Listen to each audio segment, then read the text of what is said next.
Beloved, God is about to do something new in your life. If you've been waiting for a breakthrough, if you've been longing for restoration, then stand in faith today. This morning prayer will fill your spirit with hope, peace, and renewed strength. Let's trust in the Lord together. He is faithful. God's power is limitless, His restoration is certain, and His promises never fail. He is a God who makes all things new, who breathes life into dry bones, and who calls light out of darkness. When we trust in Him, we align ourselves with divine renewal, with supernatural restoration, and with the fulfillment of His word.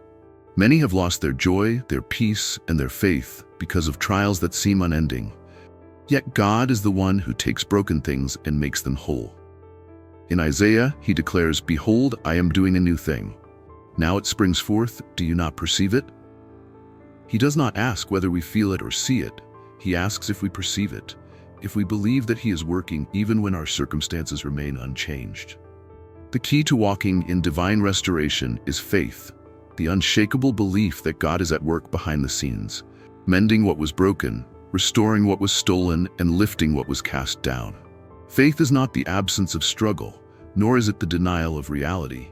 It is the firm conviction that God's reality is greater than our present suffering.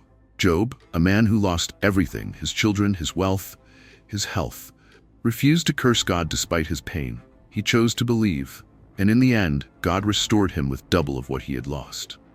When we stand firm in faith, refusing to surrender to fear, we step into the realm of divine multiplication. God does not merely give back what was lost. He increases, He expands, He makes greater. His word assures us that what the enemy meant for evil, God will turn for good. This is not an empty promise, but a divine principle woven throughout Scripture. Joseph, betrayed by his brothers, sold into slavery, imprisoned unjustly, was later elevated to a position of power he could never have attained on his own. What was stolen from him in the natural was multiplied in the supernatural. There is power in endurance, in waiting upon the Lord. The waiting season is not wasted time, but preparation time. The farmer does not rush the harvest. He understands that seeds must first break beneath the soil before they emerge in strength. Many abandon their faith in the waiting period, believing that silence means absence. Yet God's silence is not His inactivity. The strongest trees are those whose roots run deep, unseen but unshaken. When we trust in God's timing, we acknowledge that He knows when the season is right. Abraham waited 25 years for his promised son. David waited years between his anointing and his coronation. Jesus, though fully God, waited 30 years before stepping into His ministry.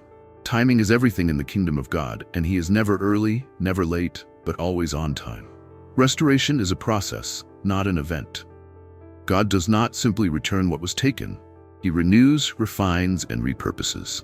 When He restores, He ensures that we are stronger, wiser, and more aligned with His will than before. This is why some losses are necessary, some trials unavoidable. Without them, we would never grow into the vessels He has called us to be. The refining fire removes impurities, the pressing produces oil, the crushing brings forth new wine. Paul, who endured shipwrecks, imprisonments, beatings, and betrayals, declared, "I count all things as loss for the sake of Christ." His perspective was not one of despair, but of recognition. Earthly loss often leads to eternal gain. God's word declares that He restores the years the locusts have eaten. This means that even the time we thought was wasted, the seasons we believe were unfruitful, are not lost. He is the God of redemption, and in Him, no suffering is in vain. For those who feel as though they have lost too much time, as though their best years are behind them, understand this. God does not operate within human limitations. He can do in a moment what would take man a lifetime. Sarah bore a child in old age, the Israelites recovered what was plundered, and Lazarus was brought back from death itself. No situation is beyond His ability to restore. He is the Alpha and the Omega, the beginning and the end. When we cry out to God for restoration, we must also ask for renewal. Many desire the return of what was lost, but fail to seek transformation. The prodigal son did not merely return to his father. He was restored into sonship, clothed in the finest robe, given authority, seated at the table. Restoration with God is not just about getting back what was taken. It is about stepping into a greater measure of His grace and favor. Israel, after 70 years in exile, did not simply return to their land. They were reestablished as a nation. God always completes what he starts. The process may be long, the journey may be hard, but he never abandons his own. In moments of doubt, the enemy will whisper that it is too late, that too much has been lost, that restoration is impossible. But we serve a God who specializes in impossibilities. The barren womb, the dried-up river, the withered fig tree, none of these can stand against his power. He does not operate according to human logic. He is not limited by statistics, reports, or circumstances. When Jesus fed the 5,000, he started with 5 loaves and 2 fish. When he turned water into wine, he required no vineyards. What he needs is not resources, but faith. The faith that says, even now, God can do it. Healing is also a part of restoration. Many carry wounds that are unseen, wounds of the heart, wounds of the mind. God does not only restore material things, he restores peace, joy, and wholeness. David cried, "Restore to me the joy of your salvation." Joy is a gift that the world cannot give and cannot take away. It is independent of circumstances, anchored in the Lord. Many have allowed the trials of life to steal their joy, but today is the day of restoration. The same God who calmed the storm can calm the turmoil in your heart. The same God who opened blind eyes can remove the scales of doubt and fear. Some are waiting for external changes when the true restoration must happen within. The Israelites were freed from Egypt, yet many still had Egypt in their hearts. Restoration is not simply about being delivered from a place, but being transformed from within. A renewed mind is the key to sustained victory. Romans declares, "Do not conform to the patterns of this world, but be transformed by the renewing of your mind." When the mind is renewed, circumstances lose their power to control our emotions. Peace is no longer dependent on external conditions, but rooted in the unchanging nature of God. The greatest restoration is spiritual restoration. Man was separated from God through sin, but through Christ we are restored into right standing with him. This is the ultimate renewal, the most profound transformation. The cross was not just a moment of sacrifice, but a moment of divine restoration.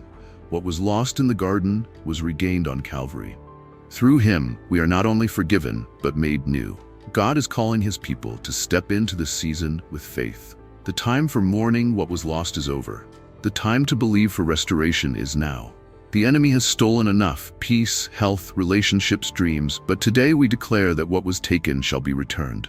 Stand on his promises, walk in faith, and trust in his timing. The God who parted the sea, who brought water from the rock, who raised the dead, is the same God who is at work in your life. He is the same yesterday, today, and forever. If he did it before, he will do it again. Restoration is not only about receiving, but about preparing. Make room for what God is about to do. Stretch your faith, enlarge your expectation.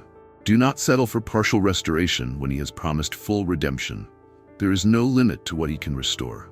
Believe for more, stand in faith, and watch as he moves in ways beyond what you could ask or imagine.